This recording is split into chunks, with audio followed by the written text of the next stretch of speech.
صلی اللہ علیہ وسلم نے حکم دیا تھا، جب ان کے پیٹ پھولنے لگے مدینے میں آئے تو حضور نے کیا کہا؟ صدقہ کے اونٹوں کے پاس چلے جاؤ اور صدقے کے اونٹوں کا دودھ اور پیشاب پیو۔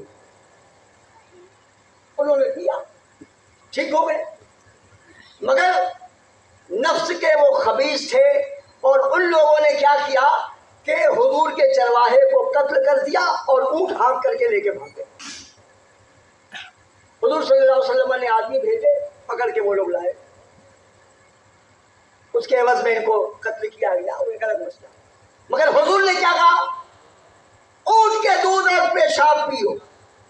اس سے کیا ثابت ہوا کہ اونٹ کا پیشاب ان کے لیے پاک ہوا، جب تو پینے کا حکم ہوا۔ مگر یہ حدیث علماء فرماتے ہیں منسوخ ہے، کیوں؟ اس لیے کہ آگے حضور پاک کا یہ حکم آیا، استنزہوا عن البول فإن عامۃ عذاب القبر منہ، پیشاب سے بچو اس لیے کہ قبر کا عام عذاب اسی سے ہوتا۔ اب یہاں پیشاب سے بچنے کا حکم آ گیا، لہذا اب یہ حدیث ناسخ ہو گئی، اور بعد والی پہلے والی حدیث کیا ہو گئی؟ منسوخ۔ یہ میں تمہید اس لیے باندھ رہا ہوں تاکہ صورت مسئلہ کو سمجھنے میں آپ کو آسانی۔ تو پہلا ہمارا ماخذ کیا ہے؟ قرآن، اور دوسرا ماخذ حدیث یعنی سنت۔ اس میں ہمیں تلاشنا ہے، نئے نئے مسائل پیدا ہوتے ہیں، اگر نہیں ملا تو کیا کرو گے؟ کوئی کہے کہ ہم صرف قرآن و حدیث مانتے، صرف قرآن یا صرف حدیث۔ میں آپ سے کہتا ہوں قرآن سے، صرف قرآن سے کبھی دین پر عمل ہو ہی نہیں سکتا۔ ارے آدمی ایک وقت کی نماز نہیں پڑھ سکتا صرف قرآن کی روشنی، صرف قرآن کی روشنی میں چاہے نماز پڑھنا، نماز نہیں پڑھ سکتا۔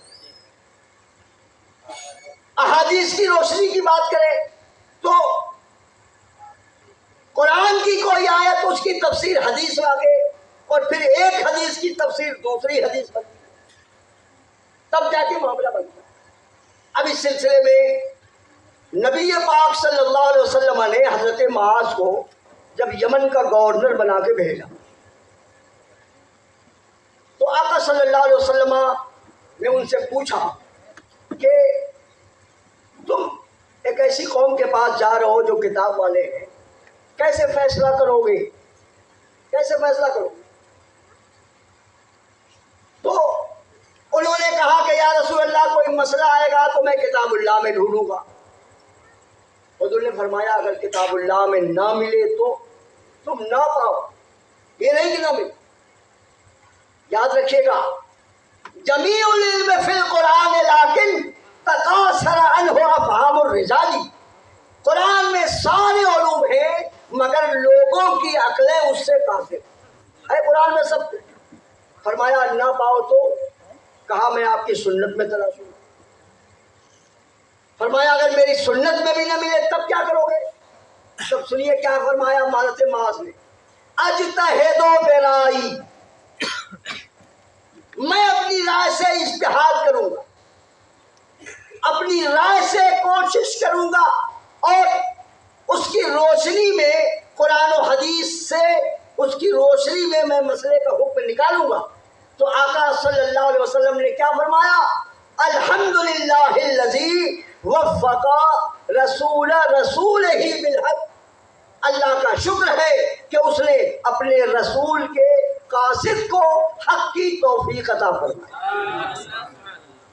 مطلب صرف قرآن و حدیث نہیں ہے بلکہ قرآن و حدیث کے بعد اجتہاد، قیاس، اجماع، یہ بھی چیزیں ہیں۔ اگر کوئی اس کو نہیں مانے گا تو یقین جانے اسلام کے اوپر عمل کرنا مشکل ہوگا۔ اب میں تھوڑی سی اور تفصیل، حدیث کی جہاں تک بات آتی ہے تو میں آپ کو بتاؤں حدیثوں کے بارے میں بڑا مغالطہ، اتنے سارے لوگ بیٹھے ہوئے ہیں، ایمانداری سے بتائیں حدیث کا مطلب کیا ہے؟ حضور کا قول، فعل، تقریر، تین چیزیں ہیں.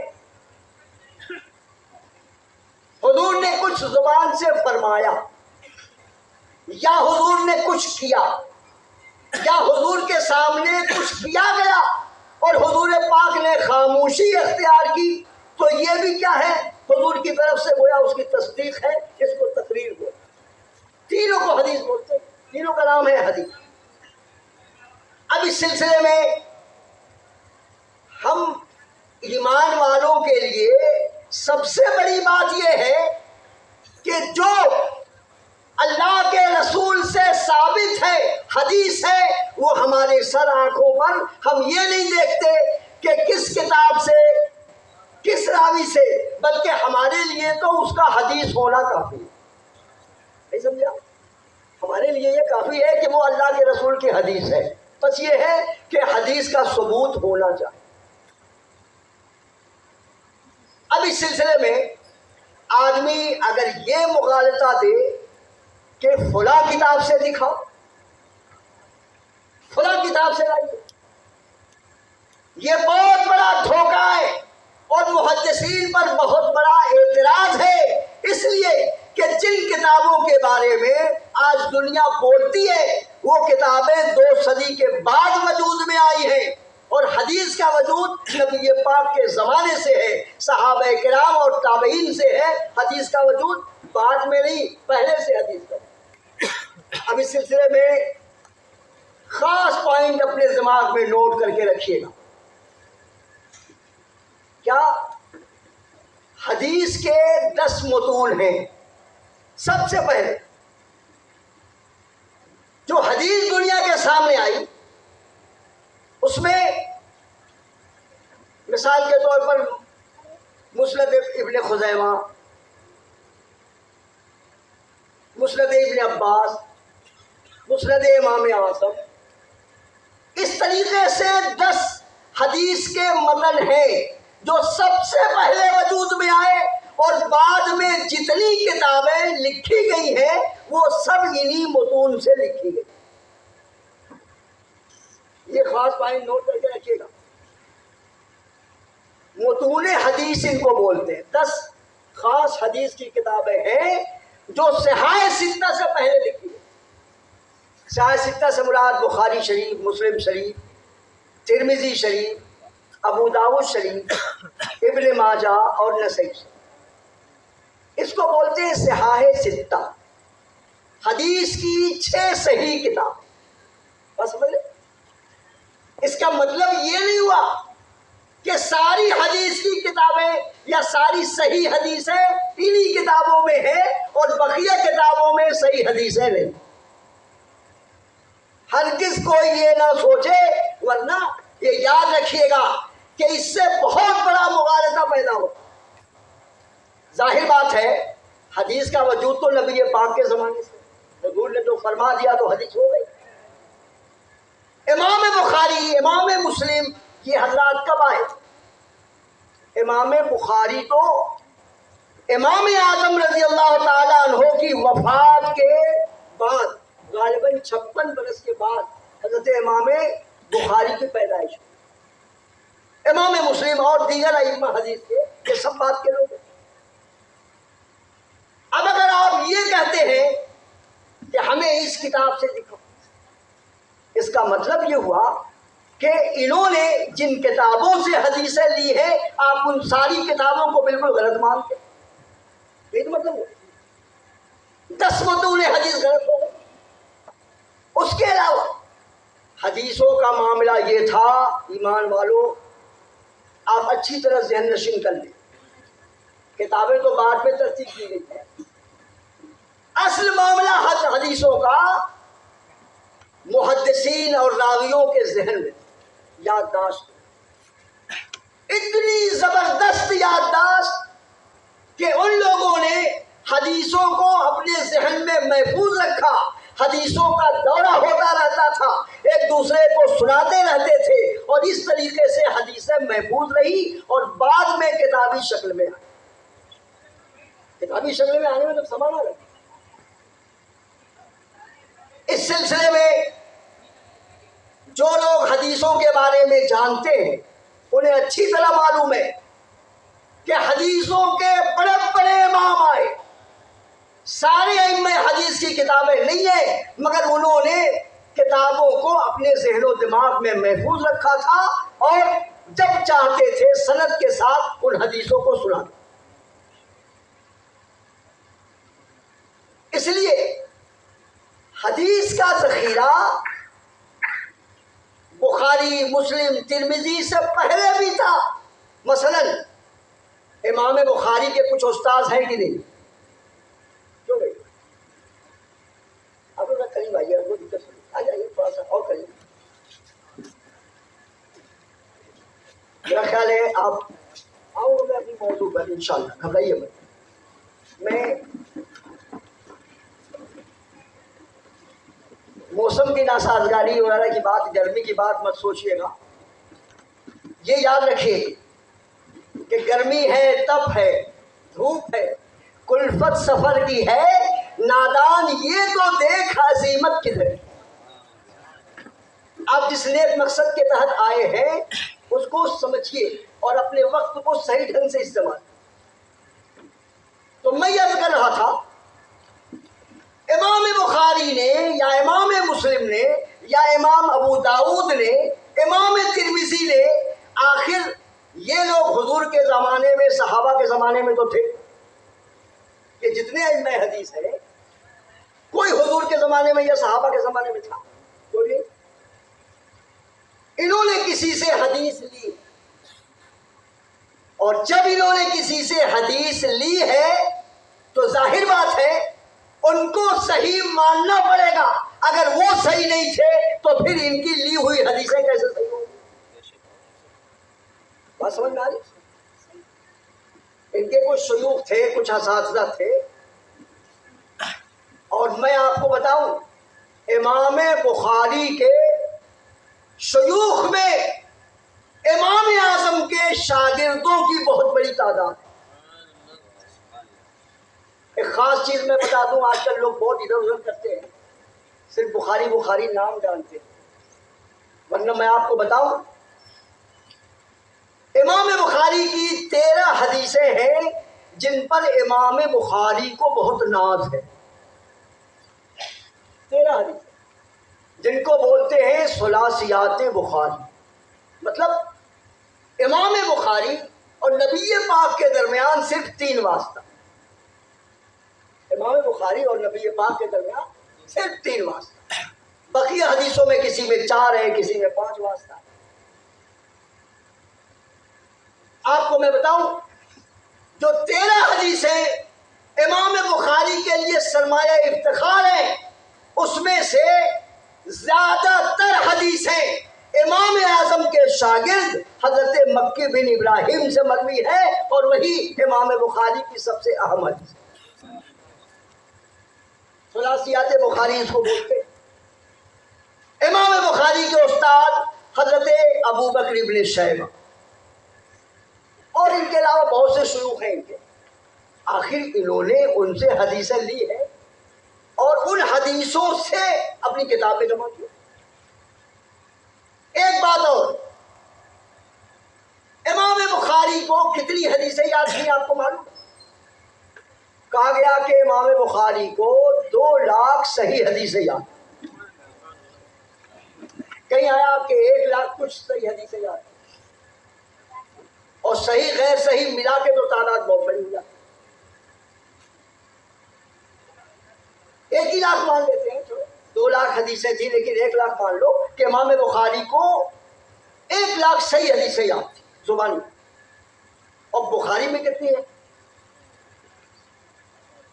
بخاری شریف میں کتنی حدیثیں کسی نے نہیں بتایا ہوگا آپ کو، میں آپ کو بتاؤں کہ امام بخاری نے اپنی اس بخاری کی 2 جلدوں میں اگر مقررات یعنی ڈبل حدیثوں کو شمار کیا جائے تو تقریباً 7,500 کے قریب ہے۔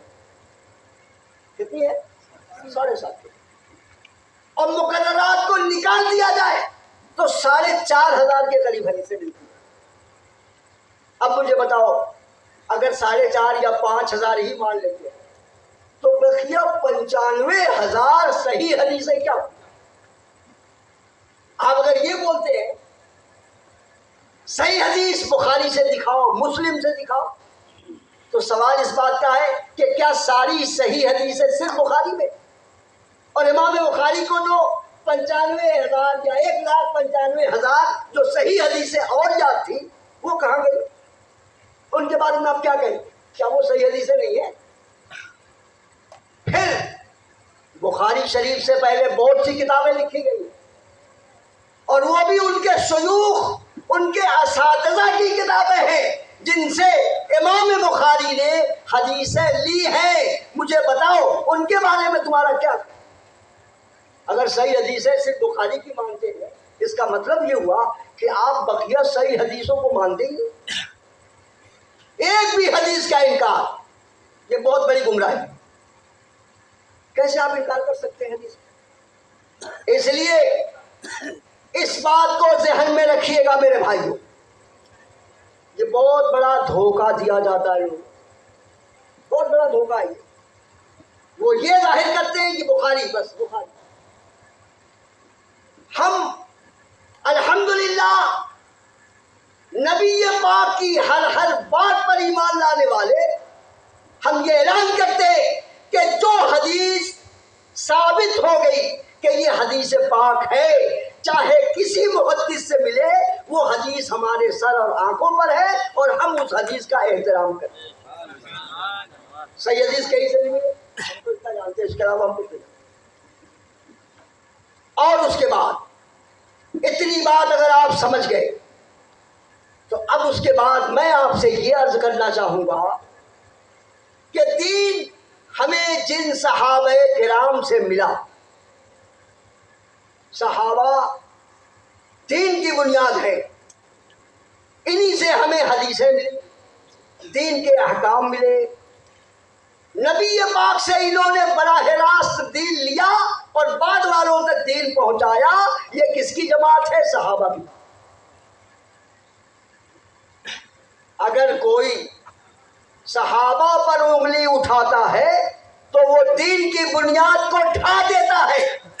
1400 سال کے بعد اگر کوئی محقق پیدا ہونے کی بات کرے تو ہم اس کو محقق نہیں مانتے، ہم اتنا جانتے ہیں کہ خیر القرون قرنی ثم الذین یلونہم ثم الذین یلونہم، سب سے بہتر زمانہ نبی نے فرمایا میرا زمانہ، اور اس کے بعد جو ان سے متصل، پھر جو ان سے متصل، وہ زمانہ سب سے بہتر ہے۔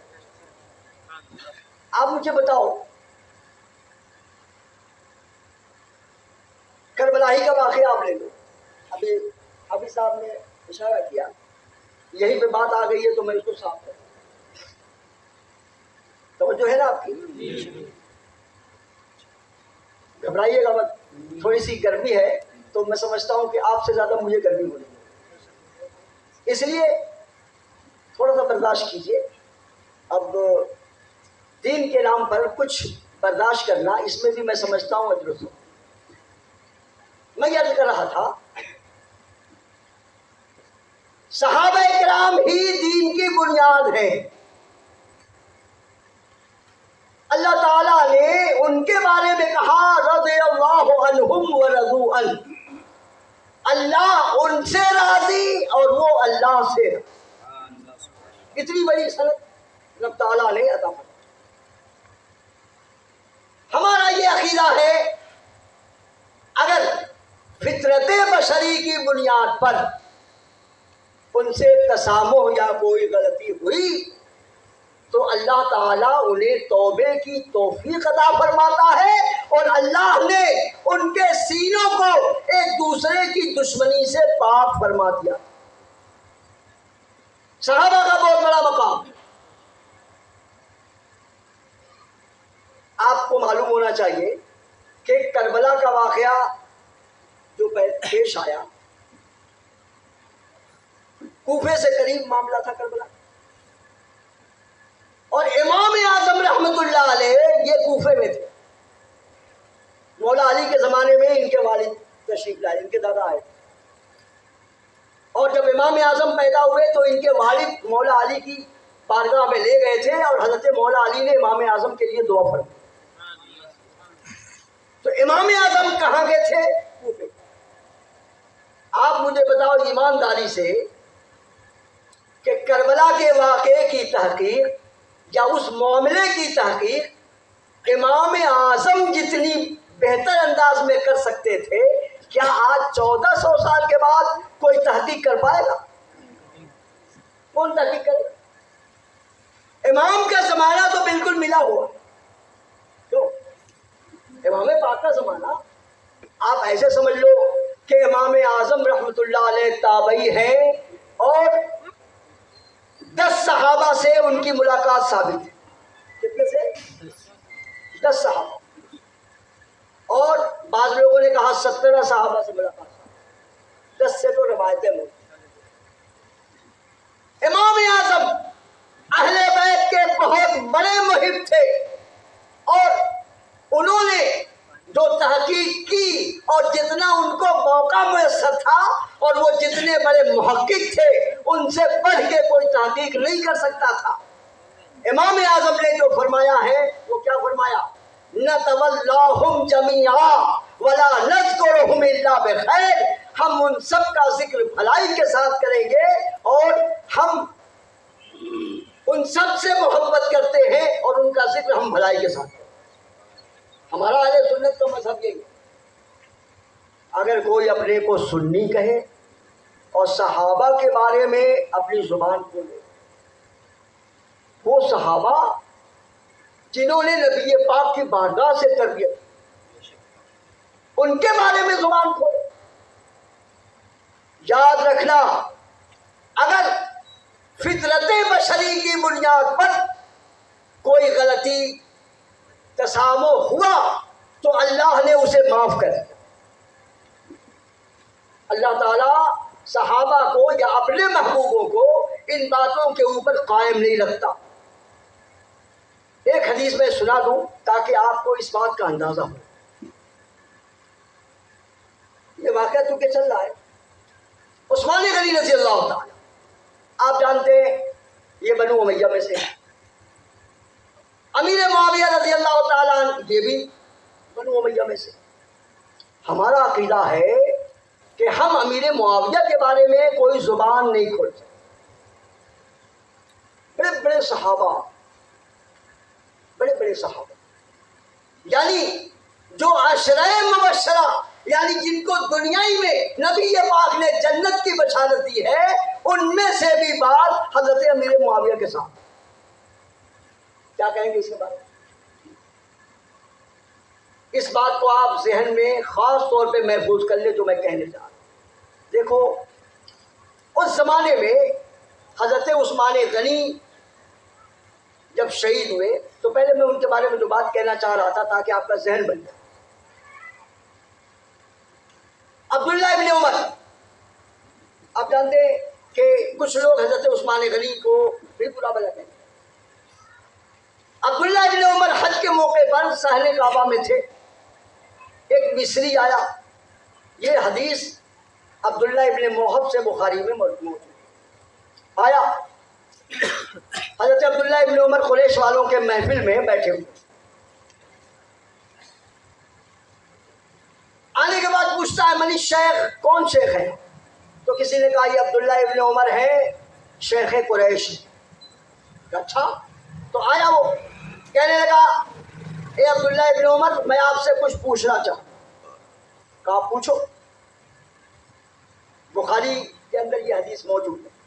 تو اس نے کیا پوچھا کہ آپ یہ بتائیے کہ عثمان غنی جنگ بدر سے غائب تھے؟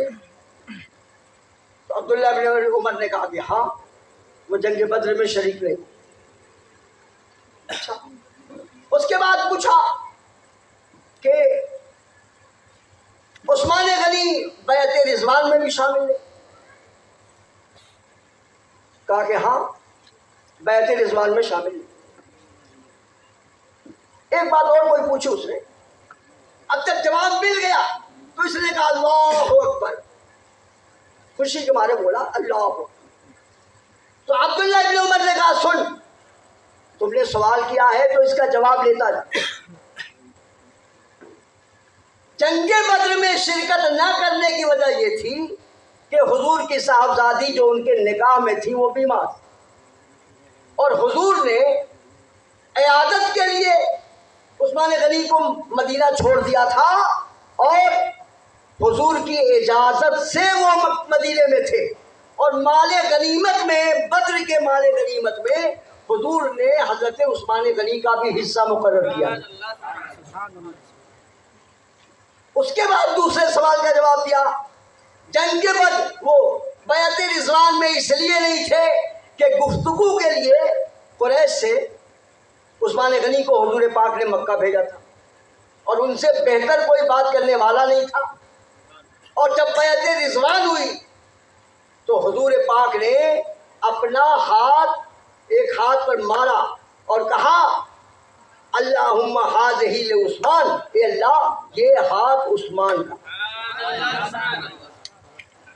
اس کے بعد فرمایا کہ سن، یہ لے جا اور اپنے بعد والوں کو بتا دے۔ اب اندازہ لگاؤ اس زمانے میں ایسی ایسی شرارتیں اس زمانے میں چل رہی تھی۔ اب آپ مجھے بتاؤ 1400 سال کے بعد کیا کچھ نہیں ہوا ہوگا، اب کتنا خلق فساد نہیں آیا ہوگا۔ میں تو کہتا ہوں بنو امیہ کی حکومت جب ختم ہوئی، بنو امیہ کی حکومت ختم ہوئی، آپ پڑھے لکھے ہیں دماغ میں اس کو رکھیے گا، بنو امیہ کی حکومت ختم ہوئی، بنو عباس آئے تو انہوں نے چن چن کے بنو امیہ والوں کا قتل عام کیا۔ اموی شخص کوئی علل اعلان باقی نہیں بچا تھا، سب مارے گئے، چھپ چھپ کے لوگ بچے۔ بنو امیہ والوں کی قبریں تک کھدوا دی۔ آپ مجھے بتاؤ کہ کیا بنو عباس والوں نے بنی امیہ والوں کے لیے تاریخ میں ان کے حق میں کوئی بات چھوڑی ہوگی؟ ارے آج کا زمانہ میں آپ کو بتاؤں، لوگ بولتے ہیں ہندوستان میں سیکولر حکومت ہے، بولتے ہیں نا، آپ مجھے بتاؤ جو آج تاریخ لکھی جا رہی ہے تو وہ کیا تاریخ صحیح لکھی جا رہی ہے؟ کتنی غلط تاریخ، اپنے ہاتھوں سے جیسے چاہو تاریخ لکھ ڈال۔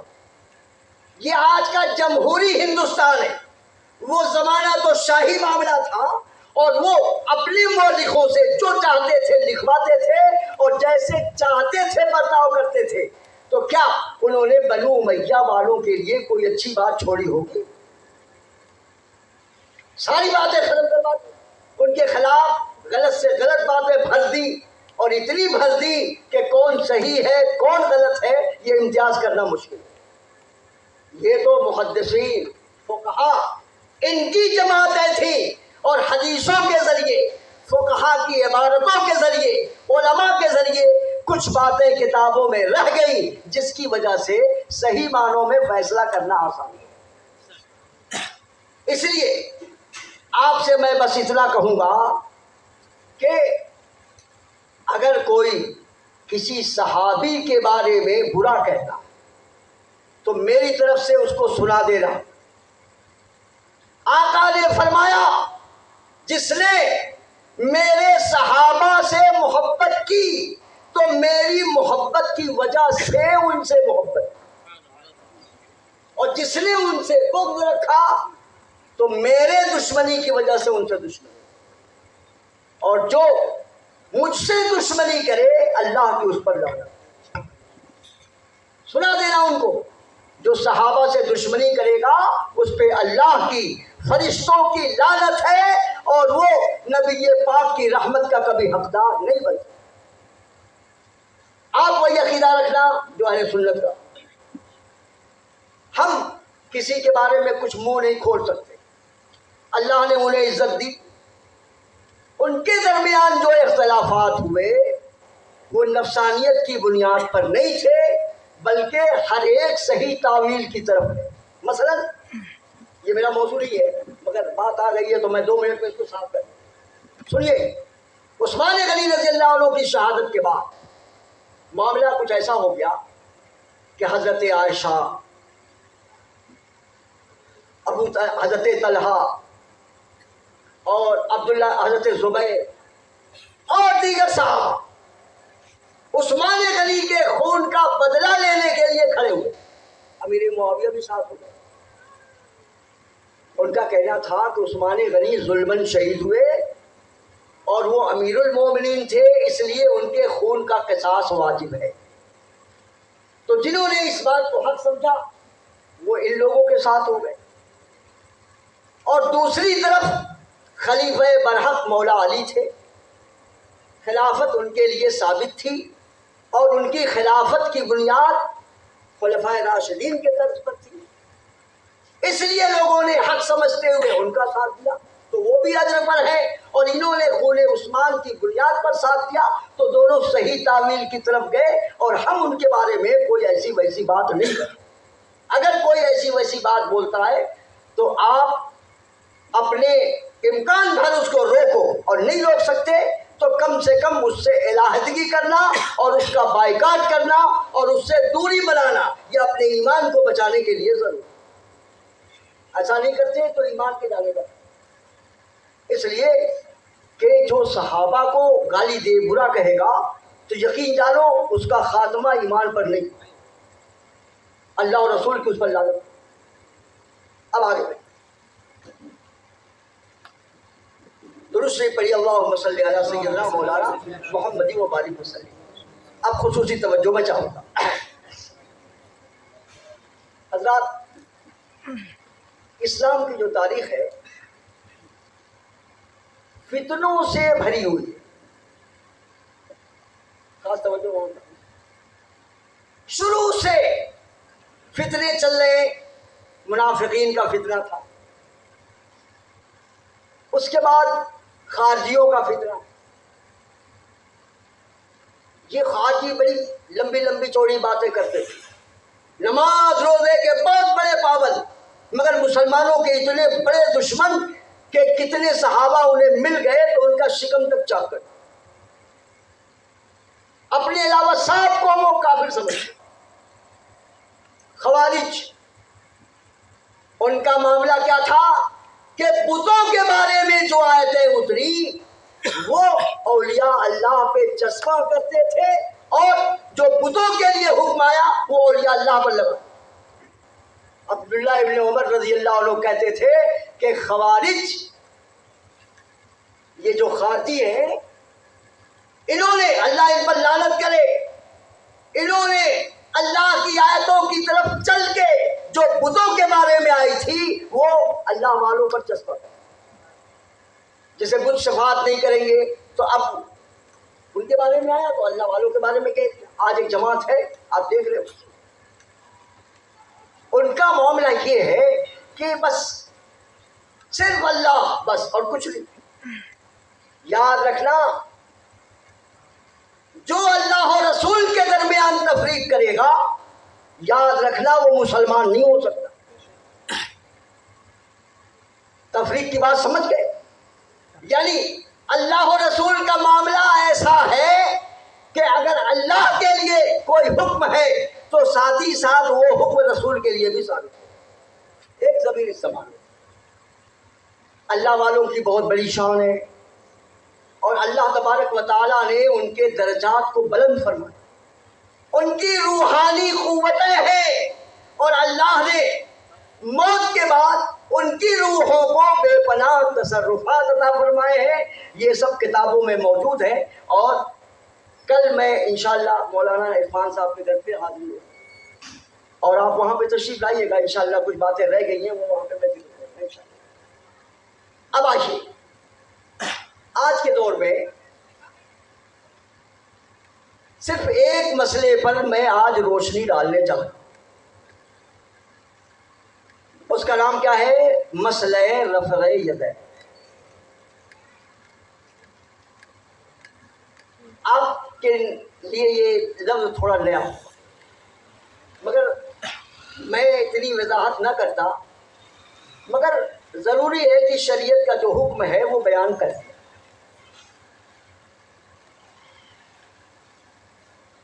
آج رفع یدین کے معاملے میں بہت زیادہ طوفان مچایا جاتا ہے، یہاں کی بات نہیں میں کرتا، میں مئو اور دیگر اضلاع میں دیکھ رہا ہوں کہ ایک زمانہ وہ تھا، آج سے 50 60 70 سال پہلے، کہ وہابی جماعت جو اہل حدیث کہلاتی ہے ان کی تعداد بہت تھوڑی، لیکن جب سے سعودیہ وغیرہ میں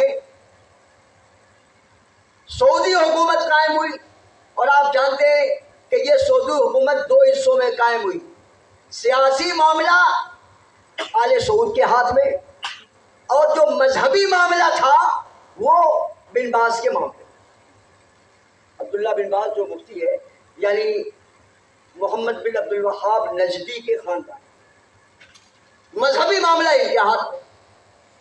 اور جب سے یہ حکومتیں قائم ہوئی اور انہوں نے سرکاری طور پہ جو کوششیں کی ہیں، اس کا یہ نتیجہ ہے کہ بہت سارے ہمارے نوجوان علم کی کمی کی بنیاد پہ گمراہ ہو گئے، اور انہوں نے صحیح بات ان کے پاس نہیں تھی کہ جس کی وجہ سے انہوں نے غلط باتوں کو قبول کر لیا۔ سوشل میڈیا ہو یا جو بھی، حضرت سب کچھ کے بعد ایک بات بتاؤں آپ سے کہ جہاں نرم زمین ہوتی ہے نا وہی پانی مرتا ہے، نرم زمین میں پانی مرتا ہے حضرت، سخت زمین میں کبھی پانی نہیں مرتا۔ آپ مجھے بتاؤ، رافضیوں کو یا شیعوں کو آپ نے کبھی بدلتے دیکھا؟ رافضی یعنی شیعہ یہ نہیں بدلتے، کیوں؟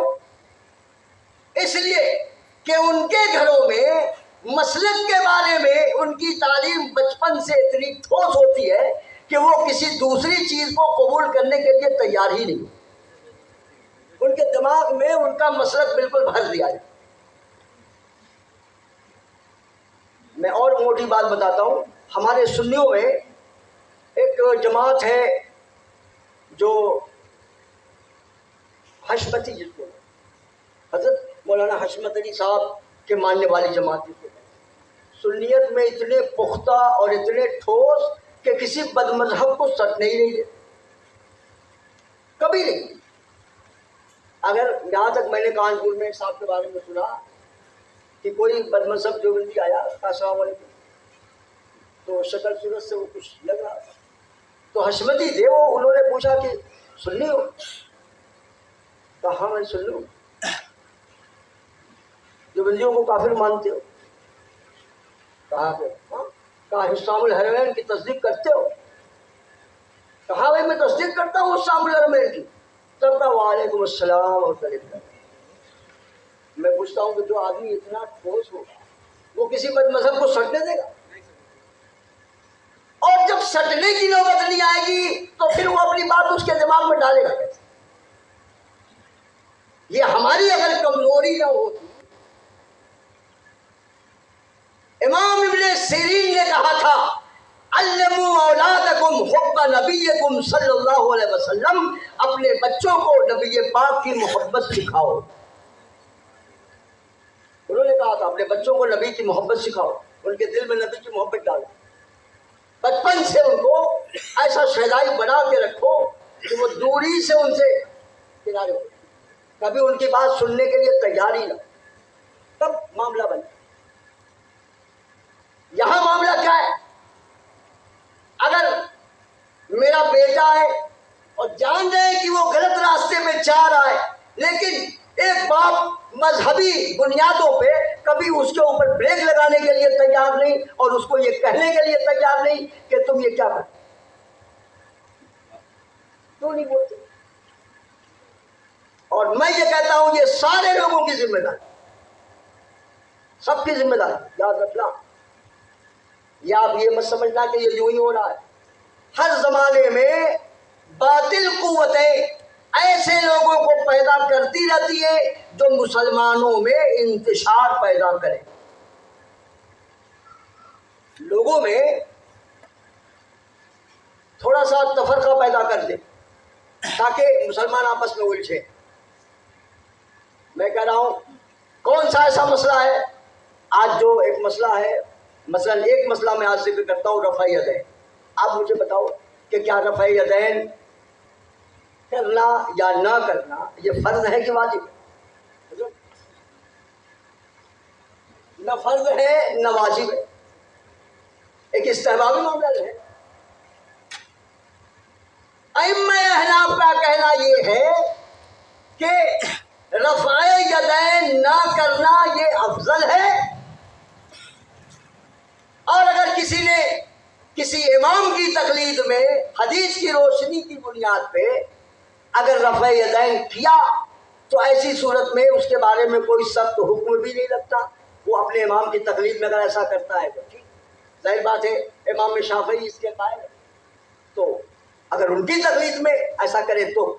لیکن مسجد میں اگر خلفشات پیدا کرنے کے لیے اور لوگوں کے اندر تفرقہ ڈالنے کے لیے اگر ایسا کرتا ہے تو ایسی صورت میں یاد رکھنا اس کی اجازت نہیں دی، یہ بالکل غلط ہے. آپ مجھے بتاؤ، میں ایک بڑی موٹی بات کہنے جا رہا ہوں، مسجد بنانا کیا غلط ہے؟ مسجد بنانا بہت اچھی بات ہے. حضور کے زمانے میں ایک فاسق، ابو عامر فاسق تھا، منافق ٹائپ کا. حضور سے ہمیشہ مخالفت کرتا تھا. جب حضور مدینے گئے تو مخالفت کرتا تھا. آخر میں بھاگ گیا روم اور منافقوں سے کہہ کے گیا کہ دیکھو میں جا رہا ہوں بادشاہ روم سے مدد لے کے آؤں، تب ان سے نپٹوں گا.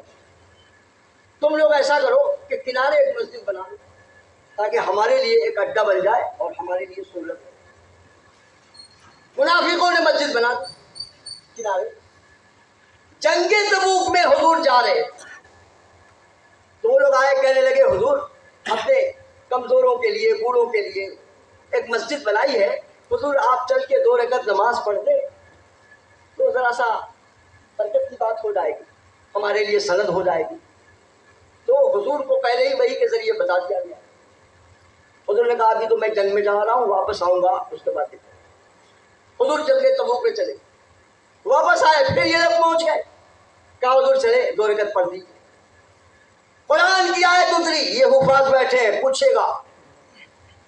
فرمایا ان الذین اتخذوا مسجدا ضرارا وکفرا وتفریقا بین المؤمنین وارصادا لمن حارب اللہ ورسولہ من قبل. کیا؟ جنہوں نے مسجد بنائی کفر کے لیے. مسجد بنتی ہے اللہ کی مدد کے لیے نا. اللہ فرماتا ہے کفر کے لیے مسجد بنا، مسلمانوں کی جماعت میں تفریق پیدا کرنے اور ارشاد لمن حارب اللہ ورسولہ من قبل، پہلے ہی سے جو اللہ اور رسول سے جنگ کرتا آ رہا ہے اس کو پناہ دینے کی. فرمایا لا تقم فیہ ابدا، اے نبی آپ اس میں ہرگز نماز مت پڑھیے گا، ہرگز نہیں، اس میں نماز نہیں پڑھیے گا. اور نبی پاک نے صحابہ کو بھیج کر کے وہ مسجد گروا دی. اس کا نام کیا پڑا؟ مسجد ضرار. تاریخ میں محفوظ ہے، مسجد ہے مسجد. اور قرآن بھی کہہ رہا ہے ان الذین اتخذوا مسجدا، قرآن بھی اس کو مسجد ہی بول رہا ہے، لیکن گروا دیا اس کو. کیوں؟ اس کام کے لیے نہیں بنی تھی جس کے لیے مسجد بنی. حدیث پہ عمل کرنے کا مسئلہ ہے تو اچھی بات ہے، مگر حدیث پہ عمل کرنا ہے تو پورے طور پر عمل کرو، پورے طور پر عمل کرو تب سمجھ میں آئے، نہیں تو نہیں کیا فائدہ. اس لیے اگر ان مسائل پہ جو اعتقادی بھی نہیں ہے، یہ فروعی مسئلہ ہے حضرت، فروعی، ان سے پوچھو کیا جن لوگوں نے رفع یدین کے بغیر نماز پڑھی ان کی نمازیں نہیں ہوئی؟ ابھی میں یہ بتاؤں گا آپ کو، آنکھیں کھل جائیں گی انشاءاللہ. ہم لوگ نہیں چاہتے کہ معاملات اس طریقے سے، لیکن آپ چونکہ ہمارے بچوں کے لیے تھوڑی دقت کی بات آ رہی ہے، اس لیے ہم نے یہ ضروری سمجھا کہ صورتحال آپ تک پہنچنی چاہیے. آگے آپ کا مسئلہ ہے آپ کیا کرتے ہیں. یہ ہمارے نوجوان بچے ہیں، میں ان کے جذبے کو سلام کرتا ہوں کہ کم سے کم ان کے دل میں ایک بات جاگی کہ ہمارے نوجوانوں تک صحیح صورتحال پہنچنی چاہیے. میں نے کیا کہا؟ پہلے میرا موقف سمجھ لیجئے. رفع یدین 2 شکلیں اس کی، ہمارے یہاں ہاتھ اٹھانا یہ تکبیر تحریمہ کے وقت ہے صرف، بس یہ بہت سارے صحابہ کا مذہب، سمجھ رہے؟ اور کچھ لوگوں کا مذہب کیا ہے؟ کچھ صحابہ سے بھی اس میں روایت ہے، میں یہ نہیں کہتا کہ رفع یدین کی حدیثیں ہے ہی نہیں، رفع یدین کی حدیثیں ہیں، مگر حضور کا عمل ان پر کبھی کبھی تھا، کچھ دیر کے لیے تھا، مگر حضور کا جو آخری عمل ہے وہ رفع یدین نہ کرنا تھا۔ یہ یاد رکھیے، آخری عمل رفع یدین پر عمل نہ کرنا۔ اور اس سلسلے میں اور میں بتاؤں، درسگاہ کی بات چھیڑنا یہاں پہ تو بڑا مشکل ہے، لیکن آپ ایک خاص پوائنٹ میں آپ کو اس لیے دے رہا ہوں تاکہ آپ سمجھیے اس بات۔ ہمارے امام اعظم، ان کے استدلال کا طریقہ کیا ہے؟ ان کے سارے راوی عالم اور فقیہ ہوتے، کیا ہوتے؟ عالم اور فقیہ۔ ہر محدث فقیہ نہیں ہو سکتا، مگر ہر فقیہ کے لیے محدث ہونا ضروری۔ یاد رکھیں، ایک لطیفہ میں آپ کو اس معاملے میں خود سمجھیے گا۔ تھوڑی دیر پہلے بات آئی تھی سند کی نا، کہ جیسے امام بخاری کی کچھ حدیثیں ہیں جس میں صرف 3 واسطہ، تو محدثین کے ہاں ایک بات یہ مانی جاتی ہے کہ اگر سلسلہ کم ہے، راویوں کا سلسلہ کم ہے، تو کہا جاتا ہے کہ یہ حدیث بہت صحیح ہے، اس لیے کہ اگر 10 آدمی کے واسطے سے بات ہوگی تو 10 کے بارے میں جانچنا پڑے گا، اور اگر بیچ میں صرف 3 آدمی ہے اور وہ بھی تینوں آدمی اچھے ہیں تو پھر بہت زیادہ مسئلہ نہیں ہوتا، کہہ دیا جائے گا یہ حدیث صحیح ہے۔ ایک تو یہ معاملہ ہوا۔ اور اگر کسی روایت میں فقہا علماء ہو تو ایسی روایتوں کو دوسری روایتوں پر ہمارے امام ترجیح دے، نہیں سمجھا؟ جیسے میرے پاس آپ کے محلے سے 4 آدمی آئے، عام قسم کے لوگ، سمجھ رہے؟ 4 آدمی آئے عام قسم کے لوگ، تو بھائی ظاہر بات ہے عام قسم کے لوگ ہیں تو مجھے انہی کے اعتبار سے ان کے اوپر بھروسہ ہے۔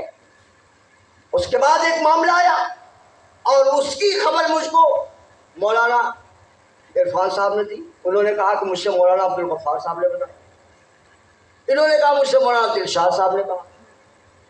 اب بولو، اگر ایک طرف سے 5 آدمی بیان کرنے والے اور ایک طرف سے یہ 3 آدمی، کس کی خبر پر میں زیادہ اعتماد کروں گا؟ ارے بولیے، ان کی خبر پر نا، اس لیے کہ ان کے بارے میں میں جانتا ہوں کہ ان کا معاملہ صحیح ہے، ان کے بارے میں اتنا نہیں جانتا، بات سمجھ رہے؟ اب سنیے، رفع یدین کی حدیث ہے۔ پہلے میں امام اعظم کا، امام اوزاعی کا ایک مناظرہ آپ کو سنا، اور اسی سے آپ کو اندازہ لگ جائے کہ صورت مسئلہ کیا ہے۔ امام اوزاعی بہت بڑے امام حدیث کے، امام اعظم کے زمانے میں، اور امام اعظم کا زمانہ آپ کا مثال 150 ہجری میں ہے، اب اندازہ لگا تو بہت لمبا زمانہ تو ہے۔ امام اوزاعی کے بارے میں ملتا ہے کہ جب یہ عبداللہ ابن مبارک جب امام اوزاعی کے آپ پڑھنے گئے تو امام اوزاعی کو امام اعظم کے بارے میں لوگوں نے بڑا غلط سلط بتایا، جیسے آج کل لوگ الٹی پلٹی باتیں امام صاحب کے بارے میں کہتے ہیں، ان کو خبر نہیں۔ امام اعظم کی وہ شان ہے کہ ان کے زمانے میں جتنے امام تھے کوئی ایسا نہیں تھا کہ جو امام کو اپنے سے بڑا نہ مانتا۔ اس زمانے میں علم کا مرکز تھا حضرت، کوئی امام کے سامنے کھڑا نہیں ہو سکتا تھا۔ اور رفع یدینی کے تعلق سے ایک بات ہے، آپ نے شاید نیٹ پہ سنا ہوگا، امام شافعی تو رفع یدین کرتے تھے نا، بغداد پہنچے، امام اعظم کی قبر پہ فاتحہ پڑھی، سنیے، اور جب نماز کا مسئلہ آیا تو نماز پڑھی تو امام شافعی رفع یدین کرتے تھے، مگر امام کی قبر کے پاس نماز پڑھی تھی تو رفع یدین نہیں، رفع یدین نہیں کیا.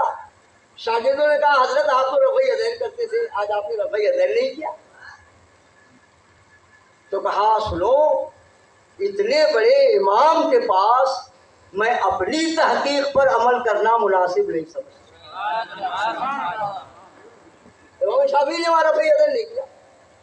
امام صاحب کے لحاظ کچھ لوگ بولتے ہیں کہ ارے بابے لوگ کیا, ان کا کیا معاملہ ہے. اور امام شافعی کا مسئلہ یہ ہے کہ قبر پہ گئے, اور ان کی بات میں آپ کو بتاؤں, امام شافعی نے لکھا ہے کہ جب جب مجھے کوئی بڑا مسئلہ پیش آتا اور میں اس کو حل کرنے میں ناکام رہتا تو امام اعظم کی قبر پہ حاضر ہوتا اور ان کی روحانیت کے ذریعے میرا مسئلہ حل ہوتا.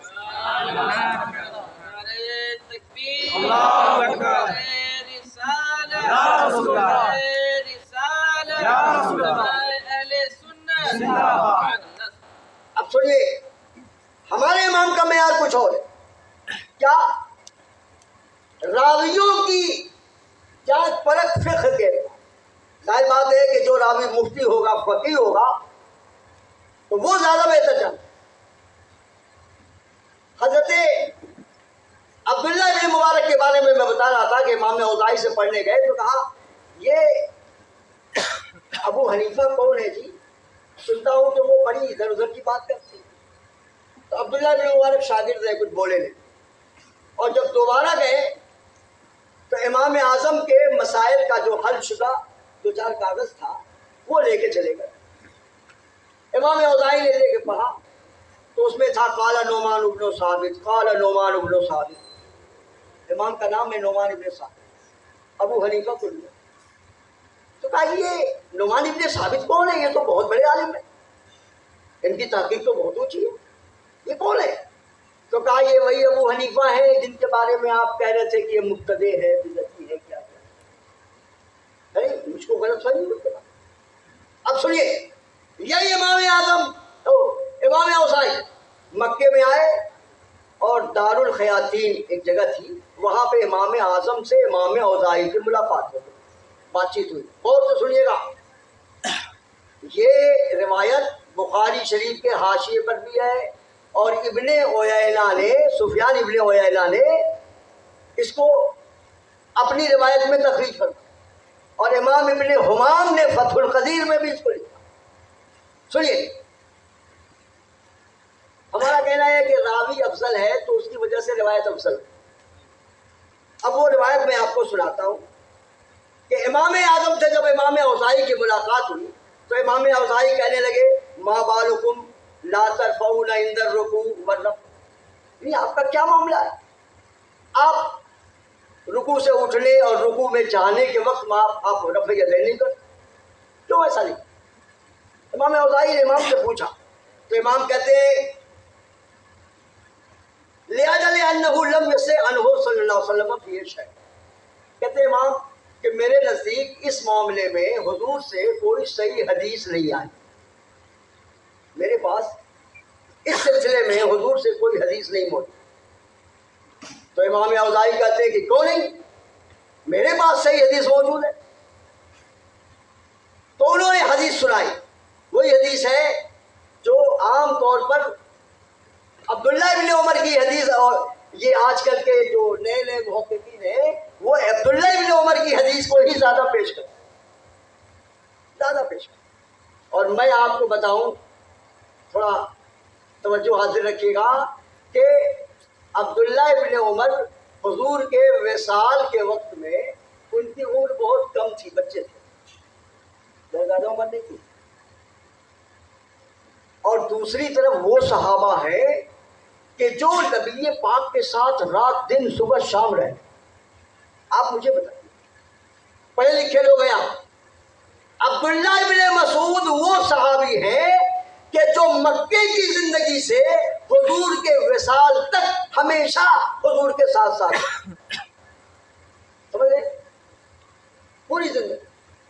اور ان کا لقب میں بتاؤں تو آپ حیران رہ جائیے, ان کا لقب ہے صاحب النالین والوسادہ والعنزہ. نالین والے, بستر والے, نیزے والے. کیا مطلب؟ یعنی حضور کو کہیں کسی قبیلے میں فیصلے کے لیے جانا ہے تو بستر لے کے بغل میں چل پڑے، اور جب حضور کسی قبیلے میں گئے بیٹھنے کی نوبت آئی تو جلدی سے بستر لگا دیا، تکیہ لگا دیا، حضور تشریف فرما ہوئے اور حضور صلی اللہ علیہ وسلم کی نالین مبارک بغل میں دبا کے ادب سے بیٹھ گئے۔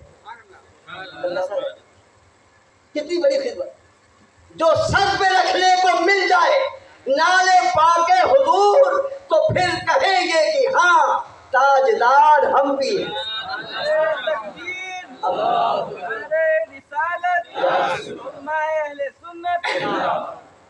غور سے سنیے گا، یہ خدمت سب کو نہیں ملتی تھی حضرت۔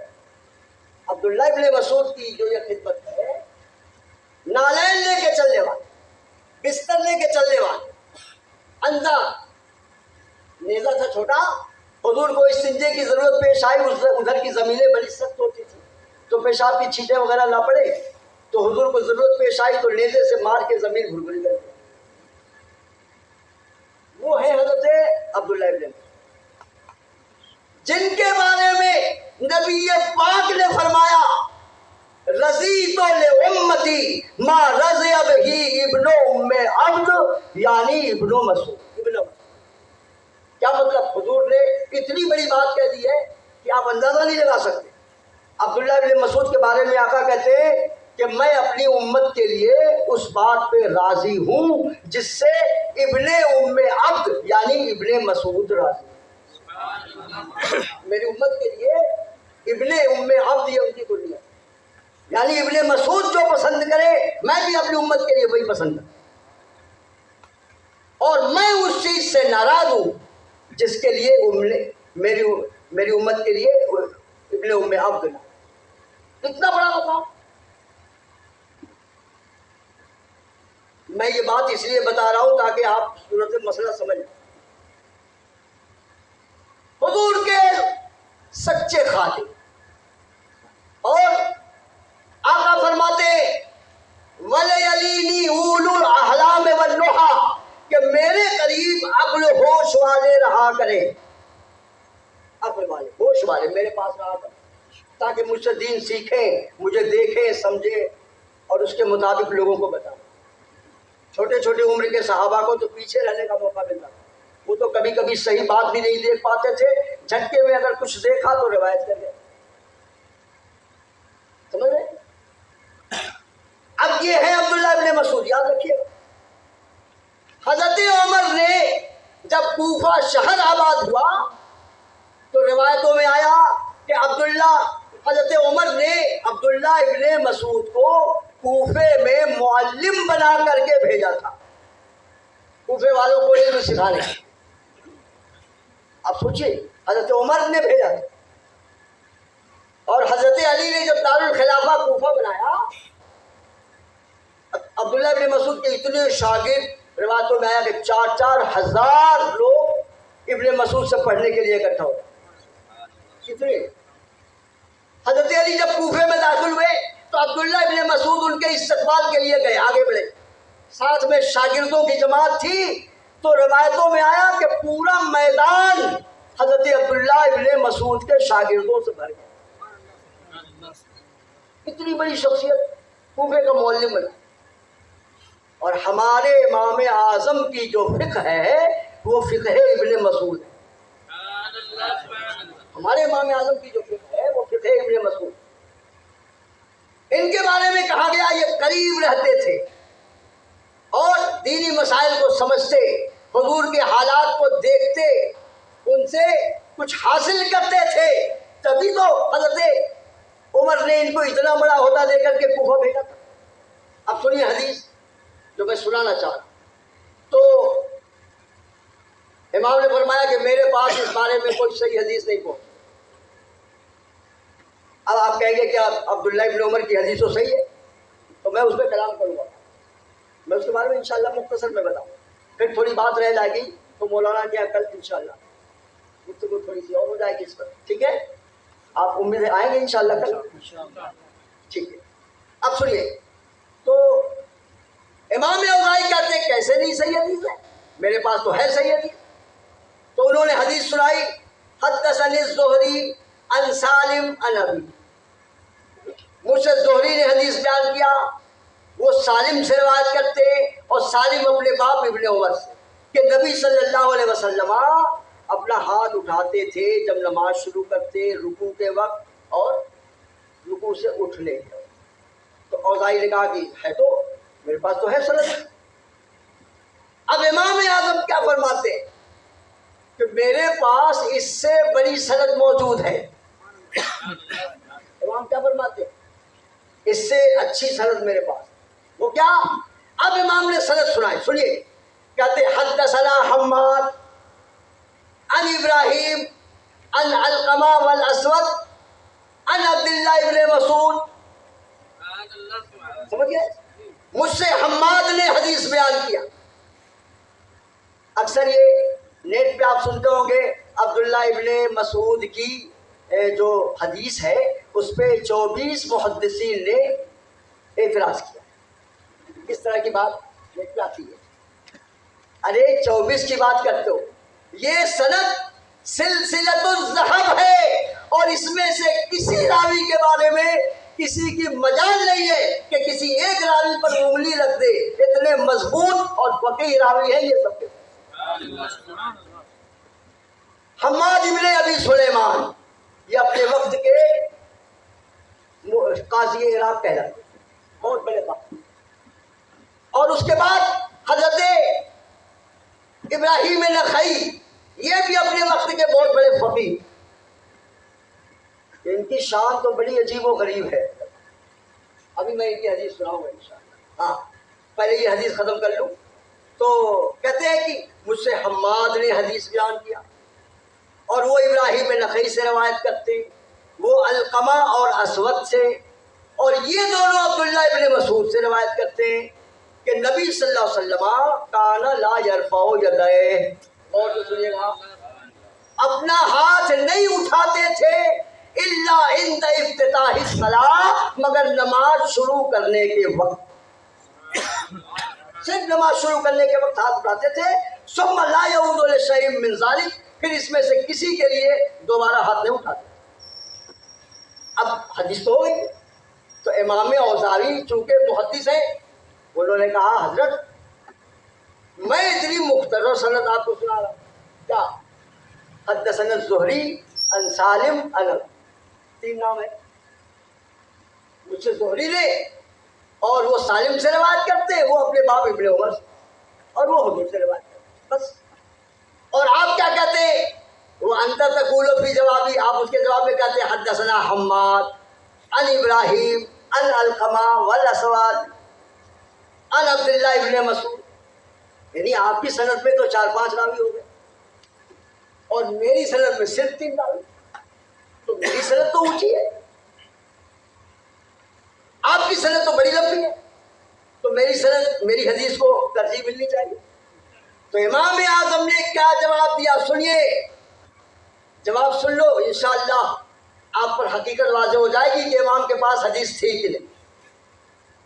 امام فرماتے کان حماد افقہ من الزہری، سنو، حماد ابن ابی سلیمان یہ امام زہری سے بڑے فقیہ ہیں۔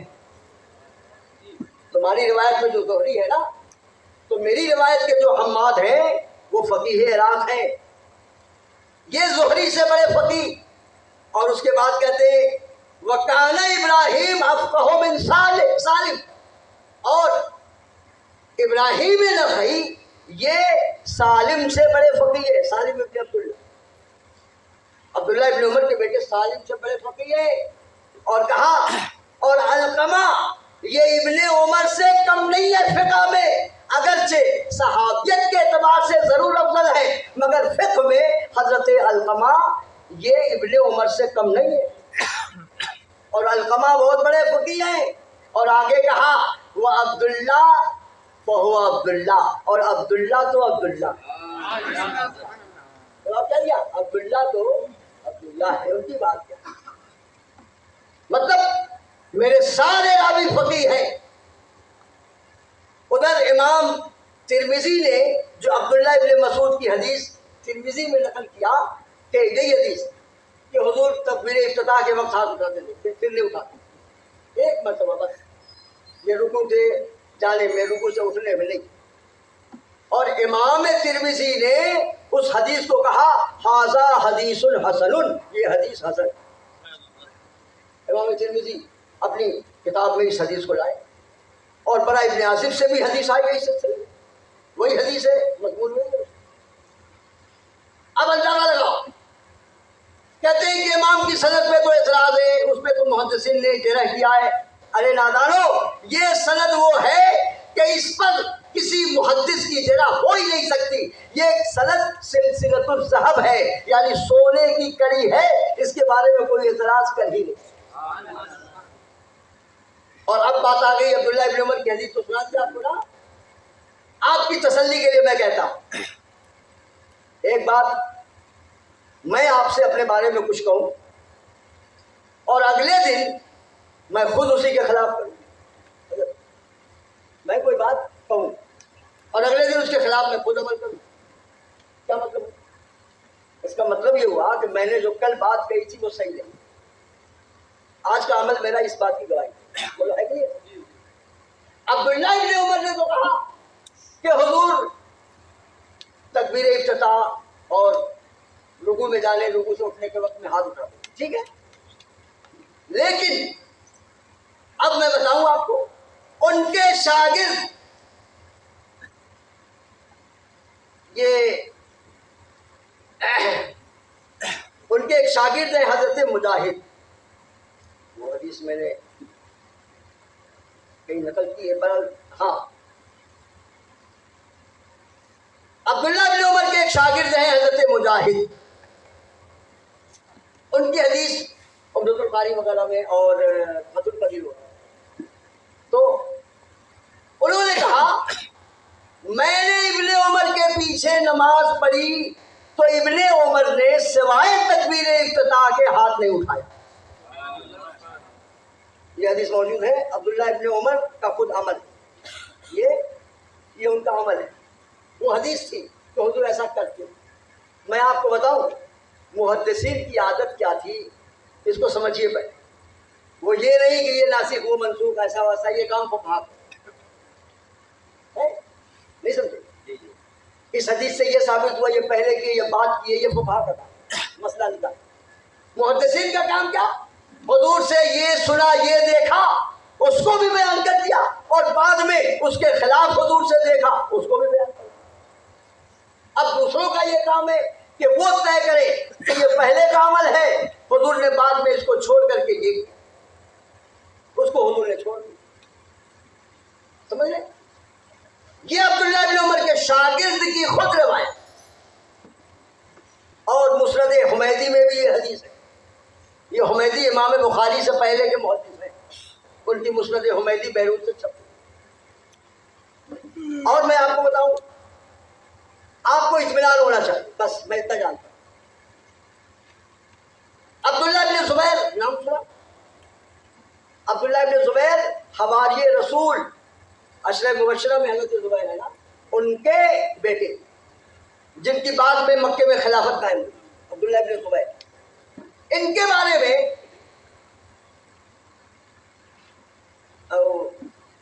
امام عینی نے لکھتے ہیں کہ ایک شخص مکے میں آیا اور اس نے رکوع کے وقت میں ہاتھ اٹھایا ایسے. تو نماز پڑھ چکا تو ابن زبیر نے بلایا اس کو، اور اس کے بعد کہا اے شخص ایسا مت کر.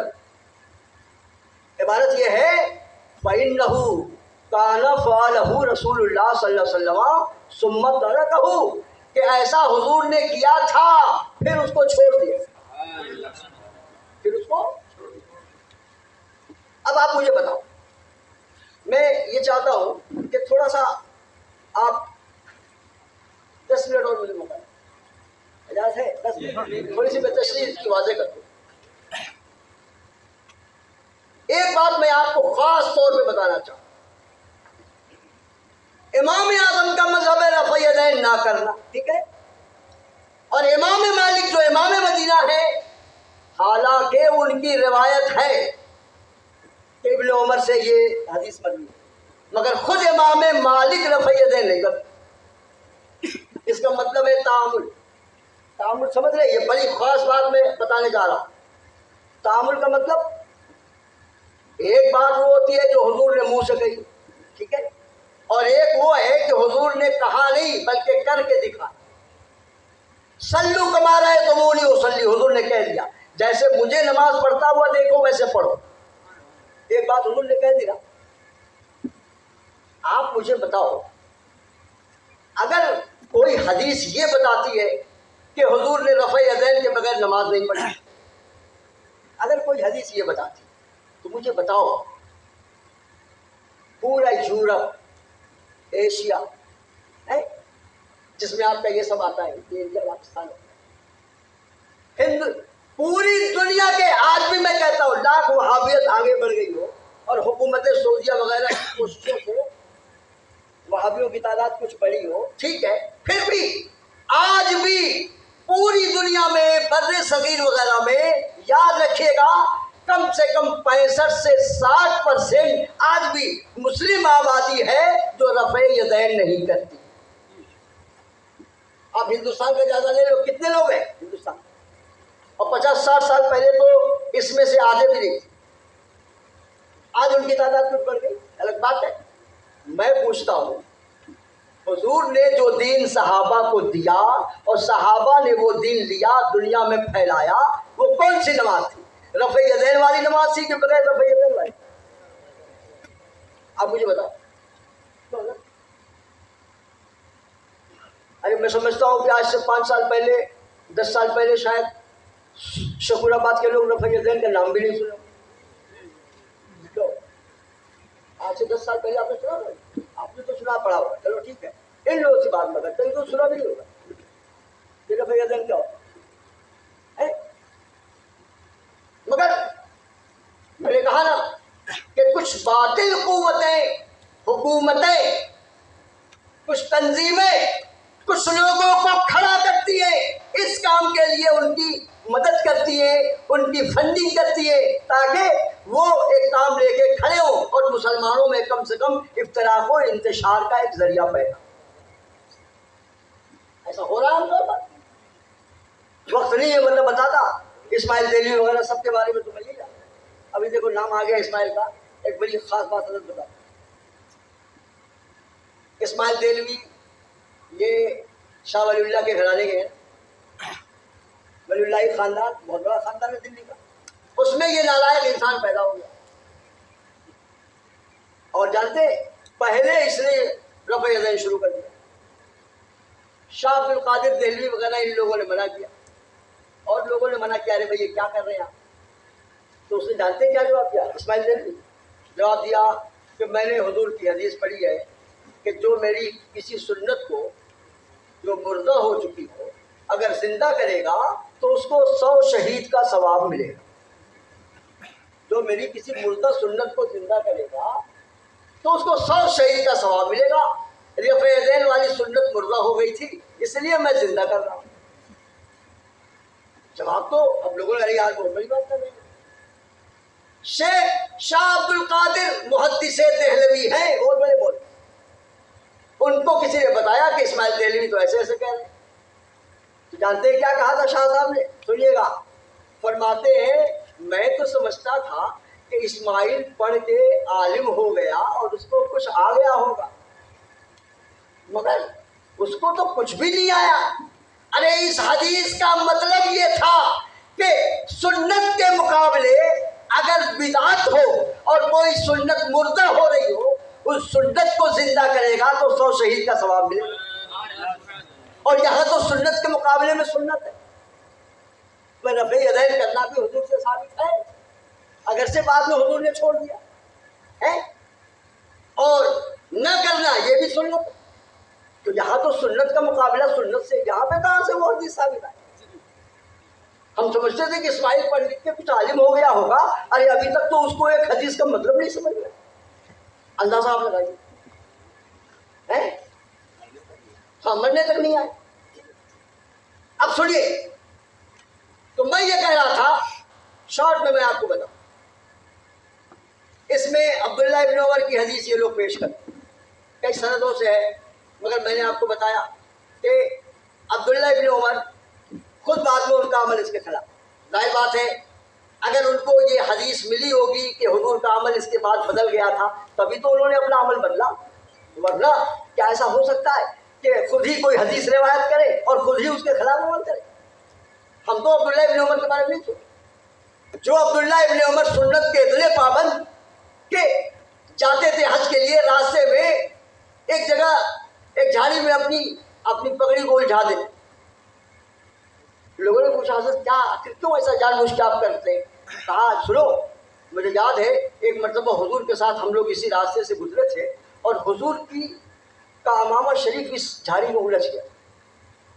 تو میں جب گزرنے لگا تو مجھے وہ واقعہ یاد آیا تو میں نے کہا کیوں نہ میں حضور کی سنت پر عمل کر لوں. حضور کا امامہ الجھا تھا. میرے عشق نے کہا ارے ان کا امامہ الجھا تھا، تیرا امامہ نہیں الجھا، الجھا دے، کم سے کم نبی کی ایک ادا پر عمل تو ہو جائے گا. جو اتنے عشق رسول کے پابند ہیں اور وہ حضور کی حدیث چھوڑ دیں گے، ایسے ہی چھوڑ دیں گے جب تک کہ ان کے پاس حضور کا دوسرا عمل نہیں موجود ہے. اور سنیے، ایک صحابی ہے مالک ابن حویرث، ان کی حدیث کو بہت زیادہ یہ لوگ پیش کرتے ہیں. اب میں آپ کو بتاؤں، عقل پہ ماتم کرنا پڑتا ہے بس اور کچھ نہیں. پڑھے لکھے آپ لوگ بیٹھے ہو، جانتے ہیں مالک ابن حویرث نوجوان تھے، اپنے قبیلے سے آئے تھے، 20 دن حضور کے یہاں ٹھہرے تھے. کچھ سیکھا، اس کے بعد گھر جانے کی طبیعت کری، حضور نے اجازت دے دی کہ جاؤ کوئی اذان دینا، اس کے بعد کوئی نماز پڑھائے گا. حضور نے کوئی بات کرنی تھی کیا، اور یہ کہا جیسے مجھے دیکھا ہے نماز پڑھتے. کتنے دن ٹھہرے تھے؟ 20 دن. بعض باتوں میں 15 دن کا لفظ. چلو ٹھیک ہے، آپ مجھے بتائیے. انہوں نے چلو ٹھیک ہے، حضور نے بیان جواز کے لیے ممکن ہے اس بیچ میں کبھی یہ عمل کیا ہو، انہوں نے دیکھا اس کی روایت کی. ہم یہ نہیں کہتے کہ حضور نے کبھی کیا ہی نہیں، ہم کہتے ہیں حضور سے ثابت ہے، لیکن آخری عمل نہ کر. اب سنیے، 20 دن حضور کے پاس رہے، ان کی روایت کے لیے اتنا معاملہ نہیں تھا. انہوں نے کہا اور عبداللہ ابن مسعود مکی زندگی سے اور حضور کے وصال تک ہمیشہ حضور کے ساتھ رہے، اگلی صف میں رہے اور ہمیشہ حضور کی خدمت میں رہے. اور وہ کہہ رہے حضور تکبیر افتتاح کے وقت ہاتھ اٹھاتے تھے، اس کے علاوہ نہیں ہاتھ اٹھاتے تھے. تو عبداللہ ابن مسعود کی حدیث اچھی نہیں لگتی اور دوسروں کی حدیث مطلب کے موافق ہے تو بہت اچھی ہوگی. عجیب مسئلہ. وائل ابن حجر، ان کی روایتیں آتی ہیں اس میں، یہ بھی بالکل اخیر میں آ کے ایمان لائے تھے. 2 مرتبہ آئے تھے حضور کی خدمت، حضور کو دور سے دیکھا تھا، وہ بھی چند دن کے لیے آئے تھے. ہمارا کہنا یہ ہے ہم کو یہ دیکھنا پڑے گا کہ کون صحابی ہے جو 1 روز کے لیے 10 روز کے لیے آئے اور اس کے بعد چلے پھر آئے نہیں. اب حضور نے اس کے بعد کیا کیا کیا نہیں کیا ان کو دیکھا. اب انہوں نے جو دیکھا جا کے بیان کیا. اب جو لوگوں نے ان کے حساب سے عمل کیا تو ٹھیک ہے، ان کے حساب سے عمل کیا، ہم ان کو برا نہیں کرتے. اور ایک صحابی وہ ہیں جو اخیر وقت تک حضور کے ساتھ رہے، سارا عمل دیکھا، حضور کے وصال کے بعد بھی رہے. اب حضور کے وصال کے بعد ان کا کیا عمل ہے یہ دیکھا جائے گا. اگر ان کا عمل کچھ ہے جو پہلے عمل کے خلاف ہے تو ماننا پڑے گا کہ ان کے سامنے حضور کا نیا عمل ہے اور اس کے مطابق یہ حضور کے بعد عمل کرنا. یہ میرے ساتھ نوجوان بچے بیٹھے ہیں، میں آپ سب سے پوچھتا ہوں، یہ بتاؤ عبداللہ ابن عمر جو 9 میں تھے، ان کو دین کی زیادہ معلومات ہے یا حضرت ابو بکر و عمر کو زیادہ؟ حضرت ابو بکر کو معلومات دین کی زیادہ ہے، حضرت عمر کو زیادہ ہے، حضرت علی کو زیادہ ہے، عبداللہ ابن مسعود کو زیادہ ہے، برا ابن عازب کو زیادہ ہے. کس کو زیادہ؟ اخیر تک جو حضور کے ساتھ رہا، حضور کے وصال کے بعد بھی ان کا عمل دنیا نے دیکھا. آپ یہ جان کر حیرت کریں گے خلفائے راشدین رفع یدین نہیں کرتے تھے. جی حضرت عمر حدیث ہے ان کی رفع یدین کے بعد، لیکن تعامل کیا تھا؟ صحابہ کا عام عمل کیا تھا؟ وہ رفع یدین مخصوص لوگ کرتے. انہوں نے کبھی دیکھا حضور نے بیان جواز کے لیے کیا، اس کو دیکھا تھا، اس پر عمل کیا، ٹھیک ہے، ہم ان کے بارے میں کچھ نہیں کہتے.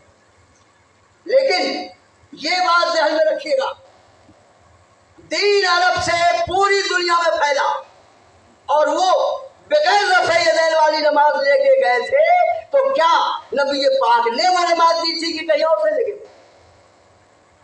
بتائیے مجھے. ایران، روس، ادھر افریقہ اور کہاں کہاں جہاں جہاں بھی دین پہنچا، اور ان سارے علاقوں میں زیادہ تر رفع یدین نہ کرنے والے مسلمان ہیں. یہ نماز کہاں سے گئی تھی؟ تو ضروری ہے ضروری کیا. سب سے بڑی بات میں آپ کو بتاتا ہوں، مدینہ، خاص مدینہ طیبہ کی میں بات کرتا ہوں. امام مالک نے موطا میں، امام مالک میں رفع یدین کی حدیث لکھی ہے، لیکن ان کا عمل یہ تھا کہ رفع یدین نہیں کرتے، اور کہتے تھے کیسے میں عمل کروں؟ سارے مدینے والوں کا تعامل اس پر ہے کہ کوئی مدینے والا رفع یدین نہیں کرتا.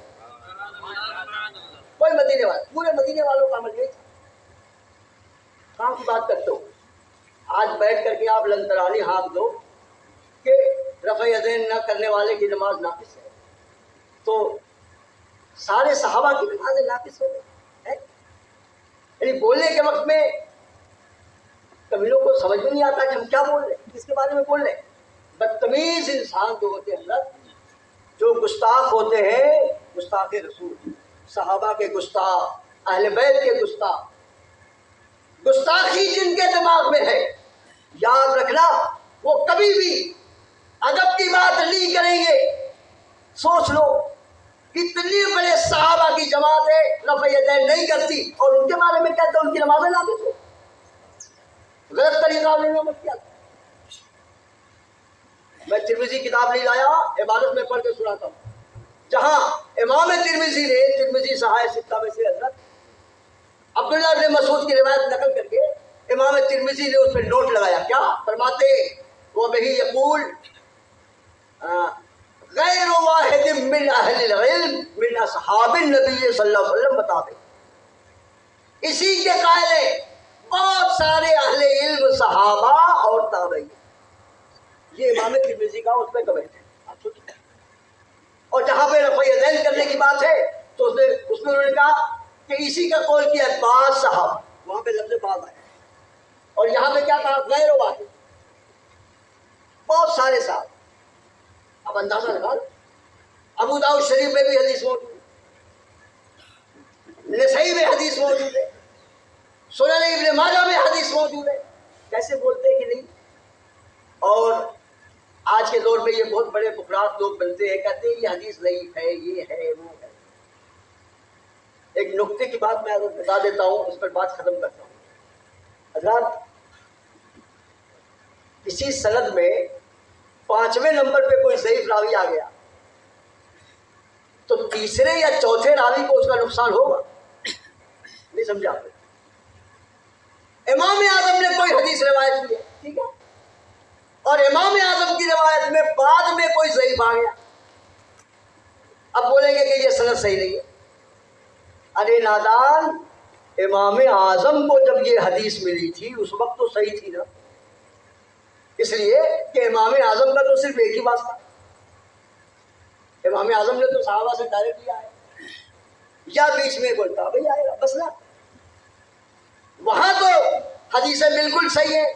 یہ جتنے ضعیف، غیر معروف، مجہول کوئی بھی راوی آیا ہے وہ سب بعد میں آئے، تو بعد والی سند کو تم کہو کہ غلط ہے، مگر ہمارے امام نے جو مسئلہ حدیث سے ثابت کیا، امام کو جو حدیث ملی تھی اس وقت وہ صحیح، اس وقت اس میں کوئی ذوف نہیں تھا، اور امام کا استدلال بالکل صحیح. خاص طور پر میں نے جو حدیث حماد بن سلیمان والی پیش کیا ہے وہ بالکل ایسی جامع حدیث ہے کہ اس پر کسی محدث نے کوئی قرار نہیں. اس لیے میں آپ سے بس اتنا کہنا چاہوں کہ اپنے دماغ سے یہ مغالطہ نکال دو. امام بخاری نہیں لائے، ٹھیک ہے، امام بخاری چونکہ رفع یدین کے قائل تھے، چلو ٹھیک ہے، تو وہ اپنے مذہب کے موافق حدیث لائے، نہیں لائے. امام ترمذی انہوں نے دونوں طرح کی حدیثیں دی. امام ابن داؤد ابو داؤد دونوں طرح کی حدیثیں دی. حدیثیں تو دونوں طرح. سوال اس کا نہیں ہے کہ وہ 400 ہے اس میں 20 ہے، نمبر کا مسئلہ نہیں ہوتا. مسئلہ ہے حدیث کی قوت کا. اور الحمدللہ احناف نے جن حدیثوں سے استدلال کیا ہے وہ حدیثیں اپنی جگہ اتنی مضبوط ہیں کہ ان کے بارے میں کوئی کلام نہیں کیا جاتا. اس لیے بالکل بیدار ہو کر، اور ہم بڑے فخر کے ساتھ کہتے ہیں الحمدللہ ہم حنفی ہیں. ہم حنفی ہیں اور ہم نے رفع یدین نہ کرنے کا جو عمل لیا الحمدللہ اس پر ہمارا دل مطمئن ہے، اور ہم یہ سمجھتے ہیں کہ یہ ہمارا موقف حدیث سے ثابت ہے. حدیث سے ثابت ہے. ہاں رفع یدین والی حدیثیں بھی حضور سے ہیں، لیکن ہمارا یہ کہنا ہے کہ حضور کا آخری عمل یہ اس کے طرف. اسی لیے وائل ابن حجر کی حدیث جب حضرت ابراہیم نخعی کو ملی، کہتے حضرموت کی مسجد میں بیٹھا اور وائل ابن حجر کے لڑکے علقمہ نے جب حدیث بیان کیا کہ میرے والد نے حضور کو رفع یدین کرتے دیکھا، تو حضرت ابراہیم نخعی گزر گئے.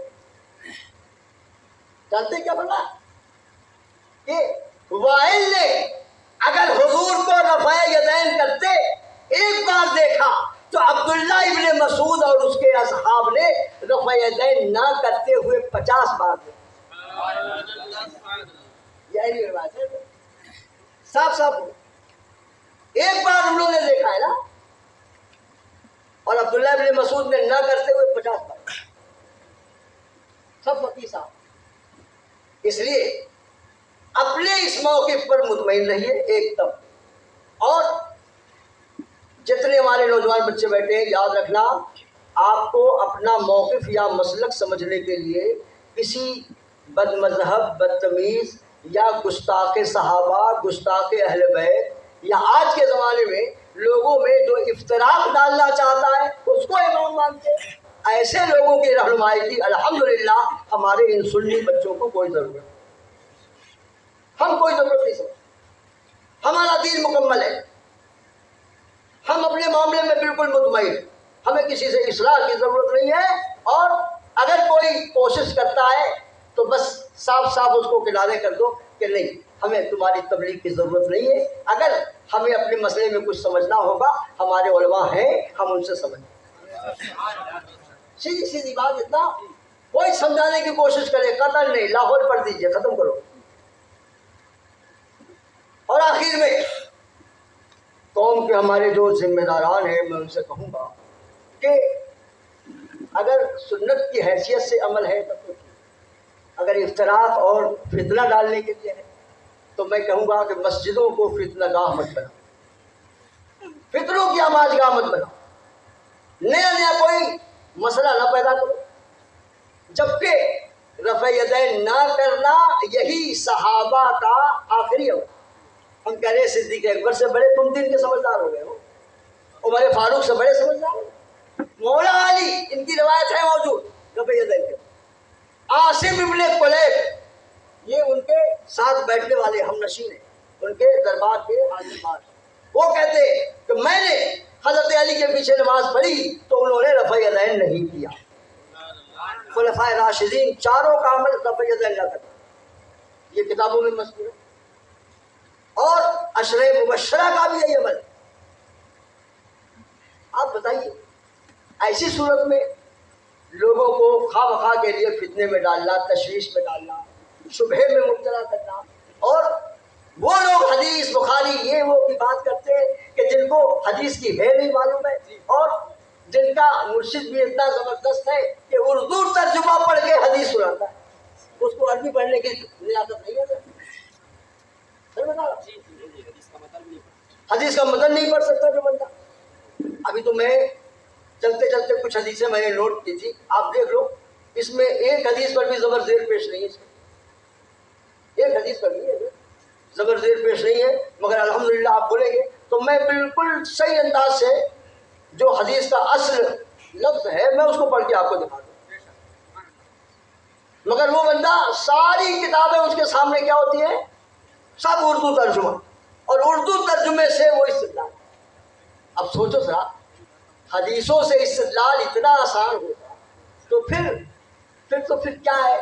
جتنے یہ کھونچے پر دنیا بھر کی چیزیں بیچنے والے سب کے سب فقیر ہو جاتے، سب مسئلہ نکالتے.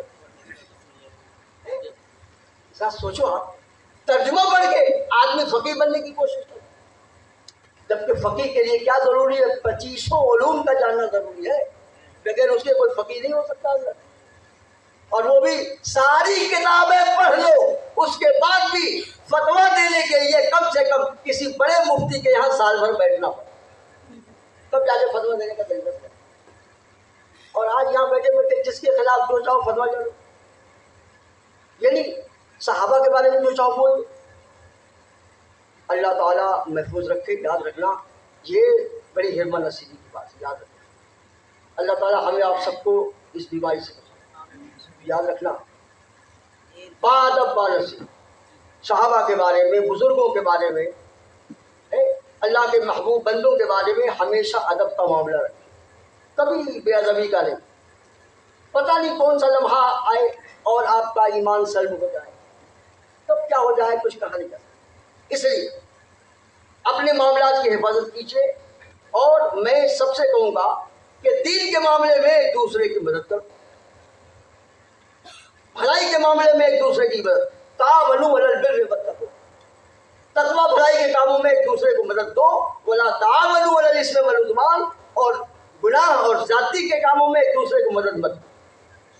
جو لوگ بھی ایسے راہ بدلنے والے یا نئی راہ پیدا کرنے والوں کے لیے آسانیاں پیدا کرتے ہیں، یاد رکھنا وہ گناہ کے کاموں میں مدد دے ہیں. اس لیے کہ یہ معاملہ شریعت اور دین پر عمل کرنے کی نیت سے نہیں ہے، بلکہ یہ معاملہ صرف اور صرف افطرا اور لوگوں میں بد امنی پھیلانے کے لیے، اور کچھ نہیں. اللہ تبارک و تعالی ہم سب کے ایمان و عمل کی حفاظت فرمائے، عقیدوں کی حفاظت فرمائے. اور ہمارے جن بچوں نے محنتیں کی، کوششیں کی، اللہ تعالیٰ ان سب کو بہتر اجر عطا فرمائے. اور ان سب کے ایمان اور عقیدے کی، ہم سب کے ایمان و عقیدے کی اللہ تعالیٰ حفاظت فرمائے. وآخر